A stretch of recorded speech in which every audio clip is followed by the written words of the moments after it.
Class 11th वालों बच्चों class 12th वालों से सीख लो, वरना आपका जो 2026 में बोर्ड एग्जाम देंगे वो बर्बाद हो जाएगा।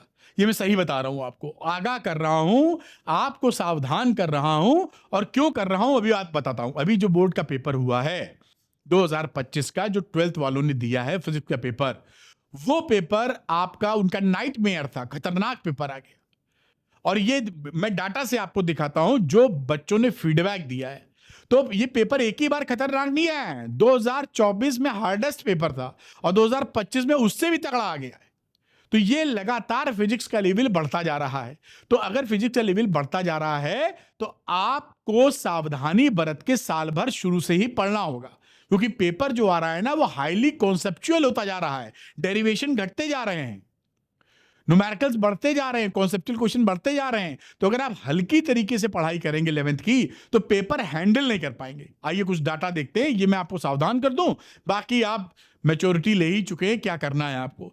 देखिए ये क्लास 12th फिजिक्स का पेपर कैसा आया बच्चों के लिए। मैंने ये क्या है, इसको मैं लिखने का एक्टिवेट करता हूं। बच्चों का जो था कि क्या राय है, ये मेरी राय नहीं है, बच्चों का फीडबैक है। 1,22,000 वोटिंग आई है, बहुत बड़ी फिगर होती है, 1 लाख से ज्यादा 1.25 लाख बच्चे हैं इसमें। करीबन वेरी टफ और टफ की श्रेणी में आप देखें तो करीब करीब 89%, जो कि 90% होल नंबर के तहत बोले जा सकते हैं, और इजी वाले केवल 3% है।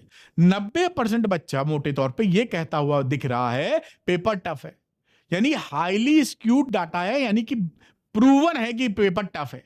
90% बहुत बड़ी फिगर है बेटा, है ना। 90% तो बच्चों के नंबर बहुतों के नहीं आते फिजिक्स में। तो ये इसका मतलब क्या है, पेपर टफ है। ये बच्चों की निगाह में पेपर टफ था, साबित हो गया। दूसरी बात, तुम्हारे हिसाब से फिजिक्स का कौन सा सेट सबसे डिफिकल्ट था। ऐसा सोचा जा सकता है कि भाई जो टफनेस की बात चल रही है वो हो सकता है कोई एक सेट टफ आ गया हो, बाकी इजी आए हो। तो देखिए सेट 1, सेट 2, सेट 3, लगभग तीनों सेट में सेम हिसाब है। इस सेट 3 में थोड़ा ज्यादा है, 39%।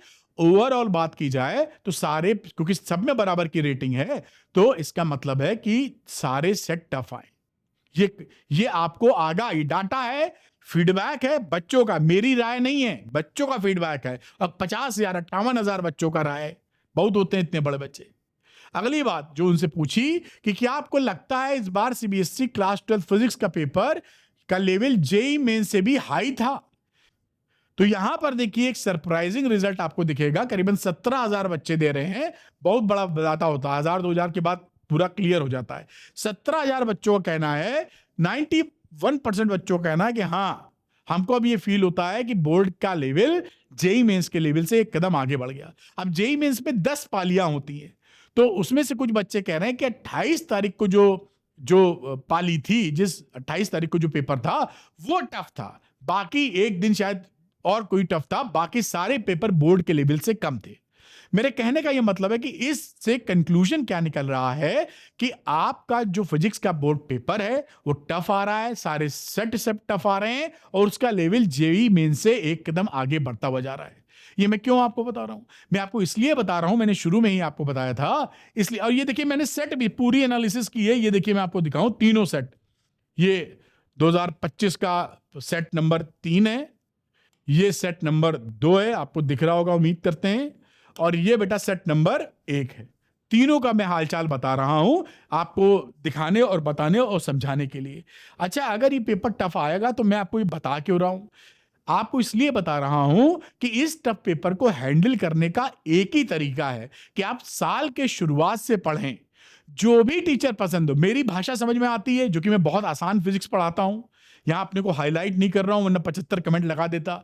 आपको समझ में आ जाएगा आसान, एक ही झटके में, और एक्सपीरियंस इतना रिच है कि आप उसका फायदा उठा पाएंगे। तो आप मुझसे पढ़ना चाहें तो मुझसे जुड़ जाइए, और अगर हमसे पढ़ना नहीं चाहें, किसी और टीचर से चाहें, जिसकी भी इच्छा है, तो उससे जुड़ जाइए।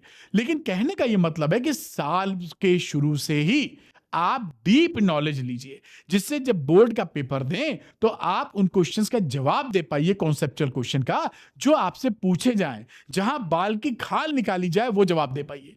और उसका एडवांटेज क्या होता है, बोर्ड में तो अच्छा आप करेंगे ही करेंगे, जेईई मेंस में और नीट में जो भी एग्जामिनेशन अधिकतर बच्चे देते हैं वहां भी आप एक्सेल करेंगे। वहां का जो कोर्स है, क्या आपको लगता है एनसीईआरटी को छोड़कर कोई कोर्स है? नहीं, आपकी भावना ऐसी है।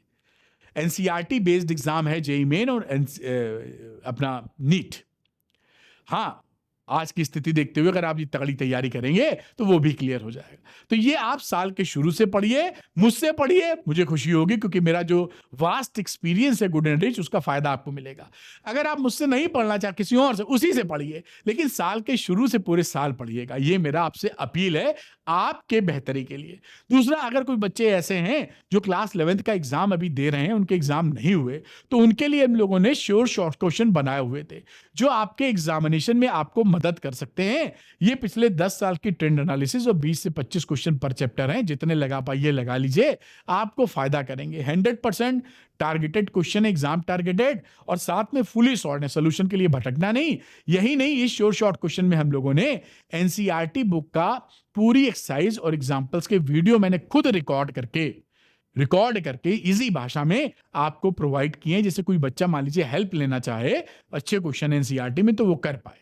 तो ये आप, अगर आपका एग्जाम नहीं हुआ है तो आप इसका फायदा ले सकते हैं। एग्जाम हो गया है तो 12th की पढ़ाई जल्दी से जल्दी चालू कर दीजिएगा। और जिसको लेना है श्योर शॉर्ट क्वेश्चन, वो अरविंद एकेडमी ऐप पे जाए, लिंक डिस्क्रिप्शन में मिलेगा, और स्टोर सेक्शन में श्योर शॉर्ट क्वेश्चन मौजूद हैं, लेकर अपनी पढ़ाई को आगे बढ़ा सकता है। Thank you very much for watching this video. उम्मीद करता हूं कि मैं आपको सही गाइडेंस दे पा रहा हूं। Thank you, good luck to you, bye बेटा।